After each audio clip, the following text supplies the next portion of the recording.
I take this opportunity to share my findings of my research. There are a number of issues which are not known to general public about Pakistan, which I have tried to put in my book, especially with regard to the deep state. My knowledge about Pakistan is about 2 decades of familiarity with the subject and many years of research, but primarily the last 4 years at my previous organization, CLOSE, made me understand that Pakistan is a country of ensuing paradoxes. Why do I say that? I say that because Pakistan is a country where constitutional democracy has never truly blossomed, but authoritarianism too has not garnered legitimacy. So it is a state which is hanging midway. Now I have structured my talk into 4 parts, or shall I say, I'm posing 4 questions. First, why is it important to read this book? Second, what is new in this book? Third, how is it relevant for India? And fourth, what is the way forward? But first thing first, with great pride and pleasure, I would like to show you this book. I spent months on deciding the cover page of the book and finally decided on this. As you can all see, this is actually a jigsaw puzzle, So by the medium of reading this book, you're going to unravel and going to join the pieces of the puzzle and try and find out what is behind this. This is the Parliament House of Pakistan, which is also known as Majlis-e-Shura in Urdu, all right? And behind this is the iron fist of the Pakistan army, which is actually wielding real power. And you see these flames here? I got these flames here. Why? Because this fire is reflecting the incessant problems which are created to maintain the army's rule, to maintain that iron fist rule of the army. But what it results in?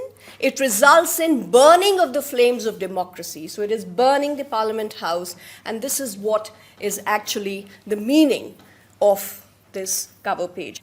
With that, I pose the first question, or rather the part 1 of my presentation. Why is it important to study this book? Firstly, as you all started by saying that it's the deep state terminology, again, which is something which is new. The conceptual technicalities of the term is what makes me read this definitely under-researched terminology. So I took it on to decode the theoretical underpinnings of this term, deep state, and put it in the larger discourse of geopolitical and strategic studies. And this helped me in filling the gaps on this under-researched subject. So in popular usage, the term carries a negative notion. It is associated with authoritarianism, illiberal regimes, signifying more than tennis military rule. But even in democracies, it can function. Even in democracies, it can function as a state within a state to manipulate, control institutions, and even public opinion to some extent. So Pak's deep state intricacies are decrypted in this book, and that is why, by tracing its growth into pre-independence and post-independence era, I have categorized its evolution of the deep state in 8 phases. In each chapter of the book, important adjuncts of the invincible army are examined in depth, including, like the Dean mentioned, the most important, or shall I say the meat of the book, is actually the chapter on ISPR, Inter-Services Public Relations. Never before has a detailed study been done on the social media tools which the ISPR is using as a societal virtual warfare or psychological warfare, where fake documents, reports, photos I have taken on from their ISPR Twitter handles. I have seen those movies, stumbled even on their mobile game by the name of Yalgar. So did a bit of research finding, and then finally I have analyzed and spoken about ISPR as the most potent and important tool of information warfare. So in the present context, there is a deep political crisis all around us. And when I was writing the book also, I could perhaps, now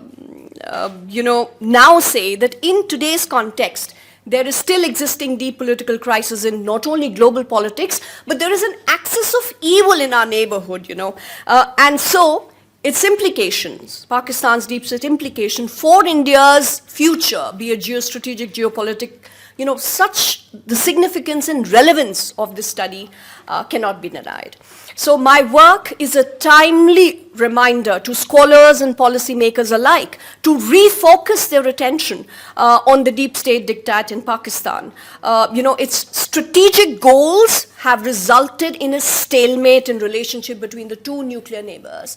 And if I derive or stretch it further, I would say that the South Asian instability or regional instability is perhaps, perhaps one of the main reasons could be India-Pak, relations which are never on a good wicket. So the relations remain in a limbo. South Asian regional stability also remains in a limbo. So again, what is new in the book? Let me tell you, the book is structured in 6 main chapters, which delineates the seminal concept in context of deep state continuum. So I have the army, the ISI, the ISPR, delved separately in the book. Chapter 1, of course, is deep state discourse in the world politics, where I have traced the genesis of this spionage or espionage kind of activity to 4th century BC's Kautilya Arthashastra.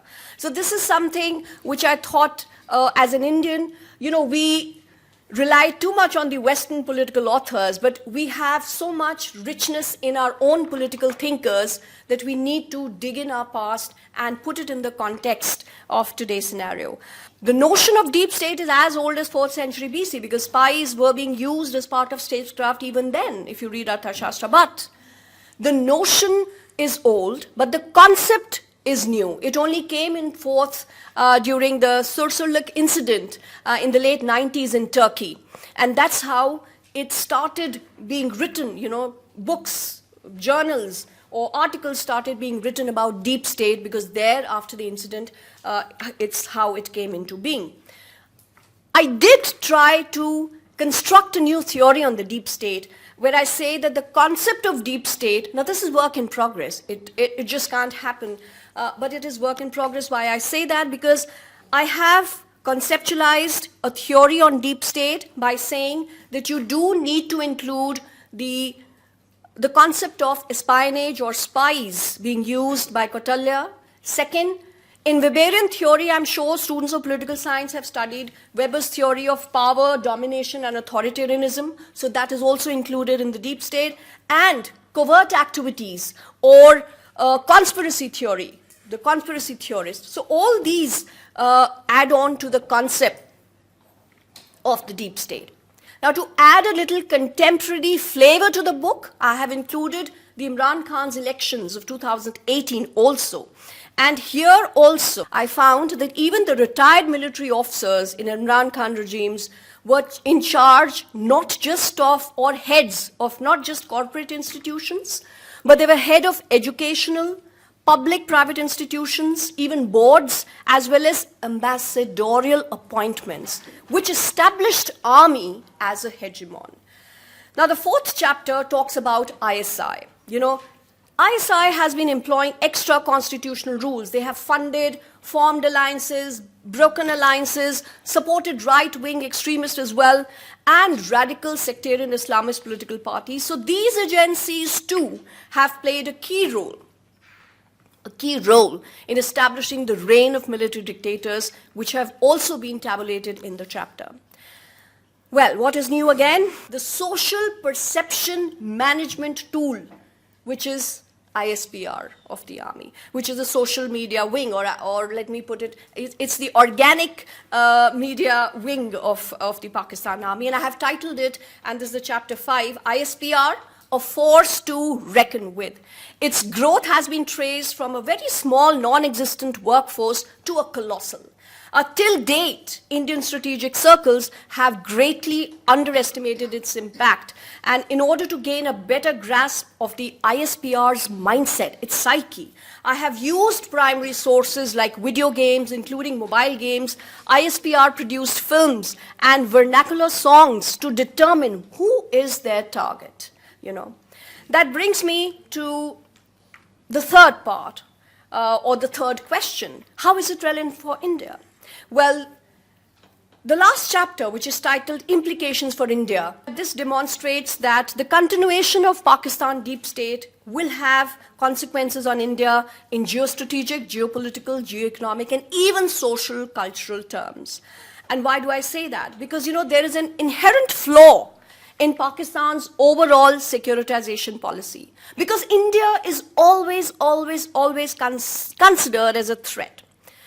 The Pakistan government ambivalence towards phenomena of Islamic radicalization, around 30,000 to 40,000 terrorists or militants operate. There is proliferation of narco-terrorism, small arms insurgencies. So, in terms of geostrategic, there is proxy war, there is insurgency and terrorism, which have been inextricably linked to Pakistan's policy of Fabian strategy. So you would ask me, what is Fabian strategy? Well, Pakistan has been practicing this since 1947.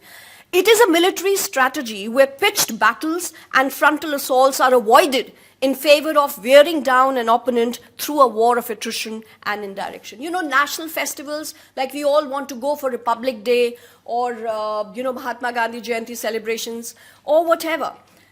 Always there is shrinking space. Terrorist infrastructure does pose a threat not just to India, but to social scenario and to South Asia. Maybe even to China, quite possibly in future. In fact, it's happening even now, and to the US. Because it has been providing safe haven spaces for radical terrorist outfit. And I'm not saying this. This is a report which I have quoted in my book. And, this authenticates Brahma Chelani's statement, and I like the statement, which says, water is flowing from India to Pakistan, and terrorism is flowing from Pakistan to India. And I close the quote. So the new modus operandi of terrorism, especially after the abrogation of 370, is actually to indoctrinate and train the local Kashmiris into militancy and even giving them proper visa channels rather than having just crossing the border illegally. ISI and army has expanded a pan-India jihad structure where it can reach anywhere, Mumbai, Guwahati, Delhi, Bangalore, Jaipur.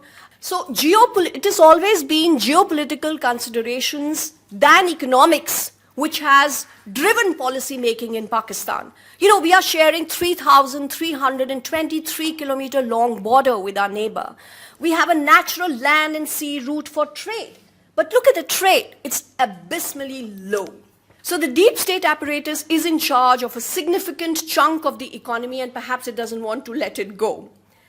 Now, coming to the diplomatic relations, it has been sporadic again than consistent. Its impact has been felt even on the social cultural dimension as well.